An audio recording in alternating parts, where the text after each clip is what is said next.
informed. And we begin by residents of Chakama in Kilifi County have attributed the failure by most parents to take their children to secondary school amidst the 100% transition to severe drought conditions and elephant invasion. Take a look. Despite government efforts to have a 100% transition rate from primary to secondary school, many students are still at home as their parents have no means of raising their school fees due to the prolonged dry spell and invasion of their farms by marauding elephants. The residents said the drought had pushed them to farm along the Galana Sabaki river, but the crops they produced are usually eaten up by wild beasts that have moved out of the dry Parched Tsavo East National Park in search of water and pasture. The elephants, they said, had also become dangerous as they maraud homes, thus affecting their daily economic activities. School-going children have to be escorted by adults and many times they reach school late. The residents were speaking at Chakama Primary School, where ADU member of County Assembly Samson Zia launched the issuance of school fees checks worth 5 million Kenya shillings from the National Government Constituency Development Fund Bursary Kitty to sponsor about 1,300 secondary and tertiary education students across the world. Pande wa wanafunzi kila mara huwa wanaregeshwa kwa sababu ya mambo ya karo, na karo yenyewe ambayo tunalipisha hapa ni 15,000 tu kwa mwaka, lakini kutokana na gharama kubwa ya maisha ambao sasa wazazi wetu wengi wananchi hawawezi kukimu, maana akipata shilingi 200 anaenda kununua unga kwa sababu unga pia umepanda sana.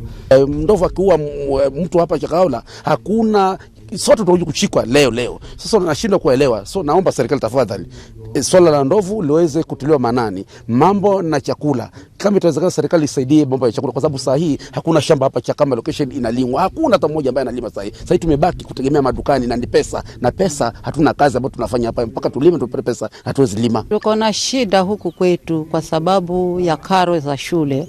Watoto wetu tunataka kuwalipia shule lakini hatuna fedha kwa sababu ya njaa. Tumezongwa na njaa kwetu. Hatuna fedha, watoto wetu wanalalamika. Tena ndovu wamejaa kwetu mashambani. The residents called on the Kenya Wildlife Service to drive away the elephants, which they claimed had imposed a dusk to dawn curfew in many parts of the nation, in many parts of the location.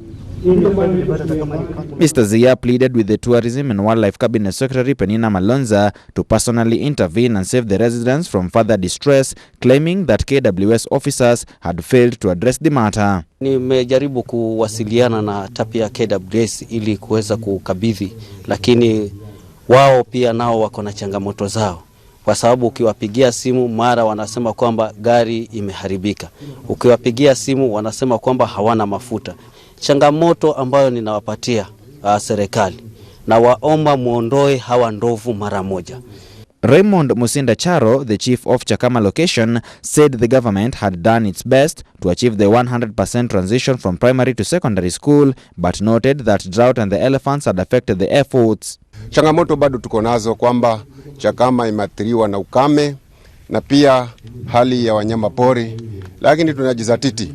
Na kama serikali, mimi ningetaka kuahidi ya kwamba tukishirikiana na washikadau na viongozi kadha wa kadha katika location yetu na wale wa ngazi za juu, tutajaribu kuona ya kwamba haya matatizo kidogo tunafanya nini, tunateremsha chini. He however assured the residents that the government was doing everything possible to help them and called for patience and cooperation.